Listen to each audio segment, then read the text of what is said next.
y que es uno de los dirigentes del Frente Nacional de Juventudes, el FRENAJU. Bienvenido, Martín. Gracias. ¿Cómo le va?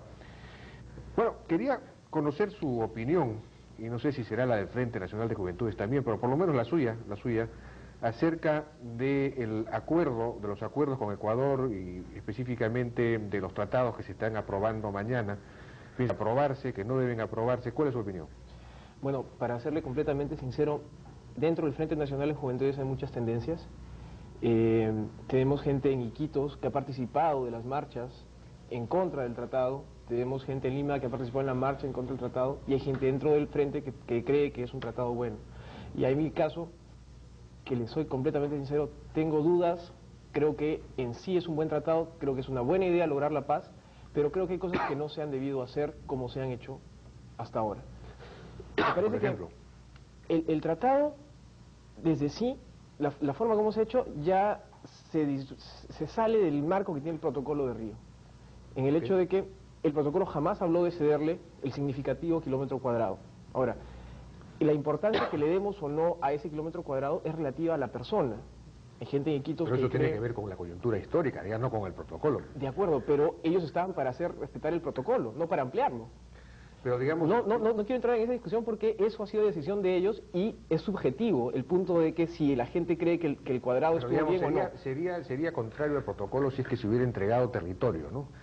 Porque el protocolo establece que eso es territorio peruano. Correcto. Pero como no se ha entregado territorio, sino solamente un terreno en propiedad, entonces eso no está fuera del... Pero es una obligación a la cual no estaba sometido el Estado peruano dentro del protocolo. Pero es que era imposible que estuviera, porque no se había producido el De conflicto acuerdo, de ni siquiera se había pensado.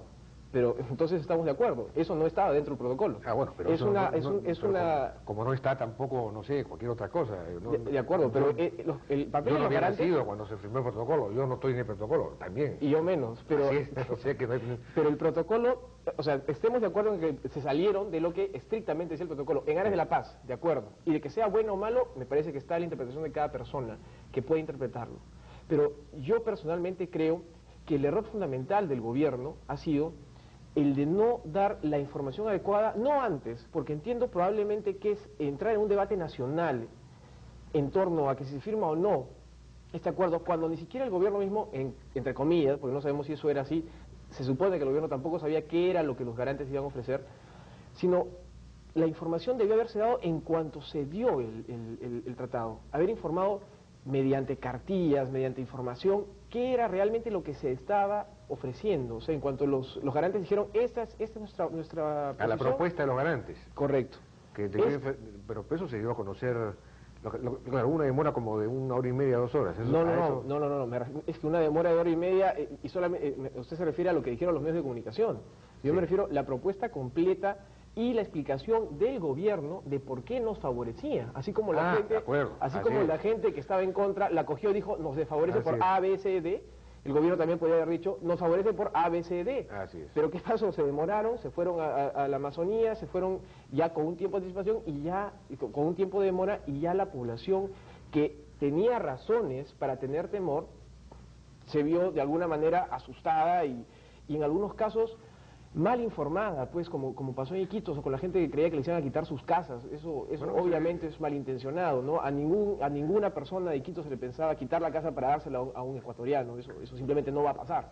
De acuerdo. Pero el gobierno permitió que eso sucediera. Bueno, de hecho, ni siquiera hasta ahora ha habido una exposición del gobierno ante la nación, digamos, a través de la televisión, un mensaje explicativo, ¿no? que intente, digamos, no solamente explicar, sino persuadir a todos los peruanos de todas las ventajas obtenidas. No lo ha habido, claro, ha habido reuniones de la Comisión de Relaciones Exteriores en las cuales... En el Congreso. Cerrada. Bueno, se han transmitido por el Canal 6, que solamente lo tienen los que tienen cable mágico, que son pues una minoría en el país, y algunas de las intervenciones han sido fragmentariamente, digamos, difundidas por Radio RPP. ¿Y Loreto? ¿En qué momento le dicen a Loreto? ¿En qué momento informan a Loreto? Sí, pues. O sea, invitan yo en eso estoy de acuerdo con la gente del Frente Patriótico de Loreto, con quienes hemos estado hace 4 meses más o menos en Iquitos, cuando ellos dicen, ¿por qué vamos a venir nosotros al Congreso? Que vayan ellos allá y expliquen. Que Bueno, es que después de los incendios me imagino que debe haber algo de temor. Pero caray, si han tenido la valentía de firmar el tratado, que tenga la valentía de decírselo a los habitantes que están más vinculados a eso. Yo personalmente, y sé que de repente no es la mejor posición, creo que es un buen tratado si es que se llega a respetar. Tengo mucho miedo porque el Ecuador, yo soy una persona que ha vivido 9 meses en Ecuador en periodos de 3 meses distintos. Mi padre estuvo prófugo de la justicia aquí un tiempo por un pseudodelito que se le quiso atribuir y estuvo escondido en Ecuador un tiempo y yo tuve que ir a visitarlo allá. Señor, yo le digo que los ecuatorianos viven comiendo, almorzando y cenando odio al Perú, porque eso es lo que les inculcan. Y para ellos la frontera está en Iquitos. Entonces, cambiar eso va a ser muy difícil para los ecuatorianos, más difícil de lo que tenemos el problema nosotros acá. Y tengo el temor... Bueno, pero el acuerdo lo cambia, el acuerdo lo cambia radicalmente. Y me parece muy bien lo que he visto, que ya están empezando a cambiar los mapas que hacen en las escuelas, la manera de enseñar, ya han aceptado que tienen que hacer un cambio. Eso me parece formidable. Tienen que cambiar los textos. Pero si el día de mañana entra otro presidente con claros sesgos nacionalistas, apoyado por el ejército, o hay un golpe de Estado en Ecuador y empiezan a desconocer lo que se ha firmado, pero es un riesgo que nos corremos, ¿de acuerdo? En pos de la paz. Pero ¿cómo nos estamos protegiendo de que pueda suceder esto? O sea... ¿Cómo podríamos protegernos? Los enclaves dentro del... Bueno, no le digamos enclaves si es que no quieren. Los territorios que les van a dar los ecuatorianos dentro de...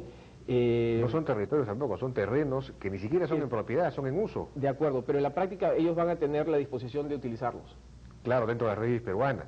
Sí, pero nosotros no vamos a poder entrar a ver qué materiales tienen, por ejemplo. No, si podemos entrar, está eso de entrar dentro de las leyes peruanas. Yo tengo entendido que la mercadería que viene en paso no va a poder ser... bueno, la que está transitando no debe ser... De acuerdo, pero el tránsito puede entenderse como que llegamos acá, nos quedamos 15 días y de ahí seguimos transitando y nosotros no vamos a tener el chequeo real de qué es lo que está transitando dentro de nuestro territorio.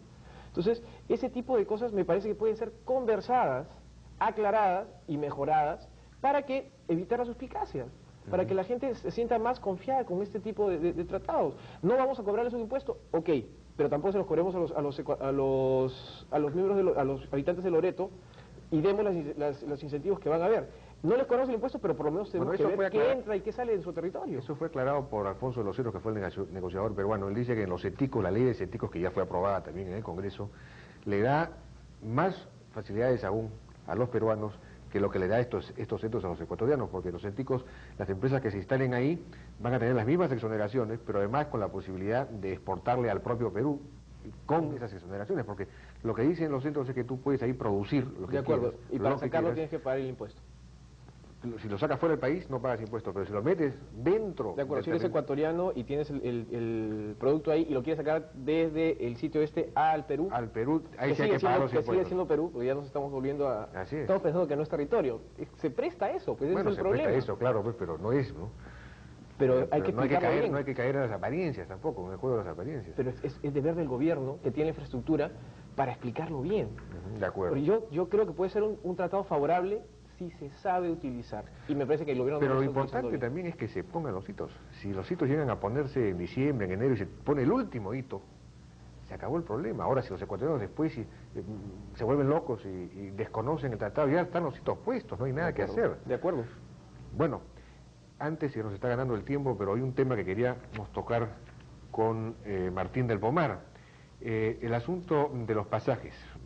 El Frente Nacional de Juventudes ha estado muy activo en este asunto del medio pasaje. Correcto. Y tengo entendido que ustedes han presentado un recurso a la OMPE, ¿no es cierto? Correcto. ¿Podría explicar un poco esto? Sí, nosotros estamos presentando una iniciativa legislativa que es una iniciativa... Bueno, vamos a explicar más o menos de qué se trata. Cualquier ciudadano puede presentar una iniciativa legislativa como un congresista o como un miembro de la Corte Suprema o como un miembro del Poder Ejecutivo.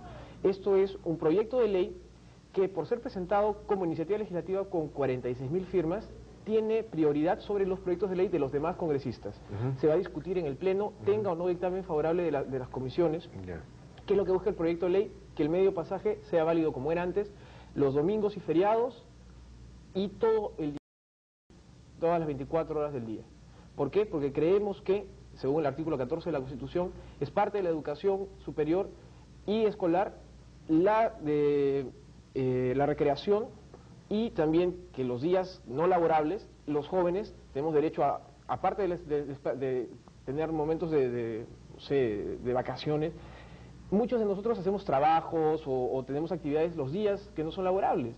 ¿Y por qué tenemos que pagar pasaje y medio cuando lo normal es que sigamos pasando el medio pasaje porque seguimos siendo estudiantes? Bueno, los transportistas han dicho que ya la ley que se ha aprobado, que ya se aprobó una ley que reconoce el medio pasaje, en fin, obliga a la ANR ley ya reconocía el medio pasaje. Lo que han hecho los congresistas es decir, en otras palabras, que el señor Quintana no puede hacer lo que está haciendo, pero no le han puesto una penalidad en la práctica.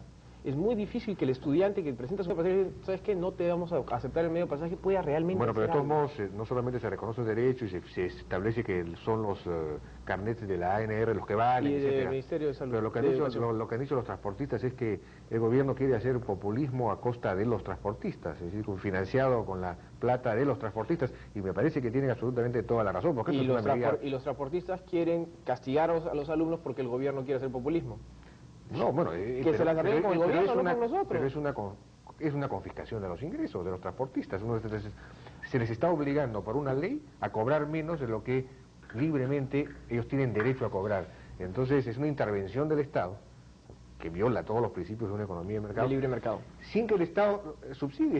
Esto debería estar respaldado con un subsidio del Estado. El Estado es el que tendría que respaldarle y decir, bueno, ustedes van a cobrar menos, la diferencia se la pagamos nosotros. Acá no. Ustedes van a cobrar menos y a ustedes se las arreglan con su propia plata. Y los transportistas nos dicen, ustedes arréglensela como ustedes puedan. A nosotros estamos presentando esto porque lo único que nos respalda es la ley. No queremos hacer otra vez ese tipo de marchas para exigir medio pasaje a pedradas. Por eso estamos pidiendo con una ley que se nos haga caso. No significa que si no la acuerdan vamos a salir a tirar pedradas, sino que queremos que los transportistas dialoguen con quien deben dialogar, no con nosotros, sino con el Estado. O sea, es un problema entre ellos y el Estado, no nosotros. Nosotros tenemos por ley derecho a eso. Y quien hace respetar la ley es el Estado y quien debe cumplirla es la parte obligada, que son ellos. Nosotros lo único que estamos haciendo es, señor, la ley dice esto, estamos pidiendo que la ley además se amplíe y diga eso como fue antes, porque estoy seguro que la gente que me está viendo, que ha salido de las universidades hace 5 años, 6 años, 7 años, disfrutó de eso. En otras condiciones, claro, los gobiernos de esa época, muy populistas, para decirlo menos, permitían darles algunos subsidios a los transportistas, dejando de no pagar el 18% por la gasolina o el impuesto a la venta por la gasolina, que no sé en cuánto era en ese momento. Les daban algunas facilidades a la importación de partes para sus buses y cosas así.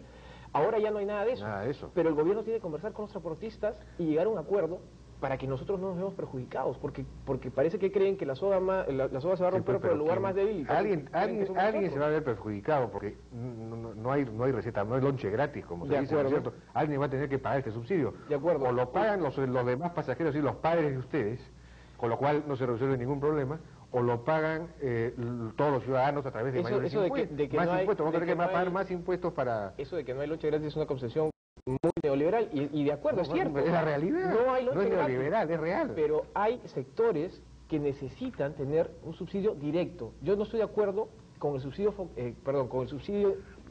en general, indiscriminado, porque eso se malutiliza. Pero un subsidio directo sobre quienes somos la inversión del país. Bueno, porque en este momento... Pero el Estado tiene que pagarlo, es decir, nosotros. Hay que decirlo, porque si no, no se les puede pedir a los transportistas que tienen un negocio privado que asuman el subsidio. Pero el Estado tiene los recursos para asumirlo. Y es una inversión que está haciendo. Puede ser. Además, bueno, ya nos ha ganado el tiempo de la... Podríamos hablar de las comisiones interventoras de las universidades que gastan extremadas cantidades de dinero que no deberían gastar y que no se traducen en mejoras para los universitarios. Vamos a discutir de eso quizás la próxima semana. Estaremos en contacto para seguir hablando. Bien. Muchas gracias, nosotros nos despedimos por hoy y ustedes continúan en la compañía de CCN. Adelante.